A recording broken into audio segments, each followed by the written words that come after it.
સુરત મહાનગરપાલિકાની ચૂંટણીમાં ward number 18માં કોંગ્રેસના ઉમેદવાર સંજય રામાધર રામાનંદીએ છેલ્લી ઘડીએ ફોર્મ પાછું ખેંચી લેતા પક્ષ અને સાથી ઉમેદવારો સાથે મોટો દગો થયો છે। આ ઘટનામાં સૌથી વધુ આઘાત મહિલા ઉમેદવાર પ્રકૃતિ નરેશ રાઠોડને લાગ્યો છે। સોશિયલ મીડિયા પર કોંગ્રેસ ઉમેદવારની એક માતાનો વિડીયો વાયરલ થયો છે, જેમાં તેમણે સંજય રામાનંદી સામે ગંભીર આક્ષેપો કર્યા છે।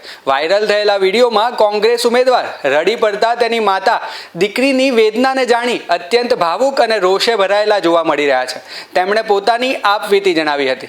તો આજે આને મારી પોળીનું નહીં રાખ્યું એને આજે મારા પોરાને ને મારી પોળીને રોડાવી એટલે કેવા હું માંગે મેં આજે એની ઇજ્જત કેટલી કરેલી હતી તને ખબર છે? ન ચૂંટણી વખતે મેં ઇજ્જત આજે એની રાખી, પણ આજે આને મારું નહીં રાખ્યું એને મેં એના દેવ ડેરા કરીને મેં એની મરી ગઈ મેં એને બરાબર। તો આજે મારી પોળી આજે એન્ટા પૈસા વાળા છે, મારી પોળી વગર પૈસાની છે, તો મારી પોળી પૈસા લઈને ખસી જતો આજે માટે તમે બધા ગાડ્યા આવતા કે નહીં આવતા કે નહીં લડવા તમે લોકે તો પછી કઈ નહીં છે ને અમે છે ને તું કામ ગભરાય આખો ગામ સમાજ બોલે મારી પોળી જો જીઠે કે જોરા ની જીઠે પણ મારી પોળી પૈસાની લુચ્ચી નહીં મળે।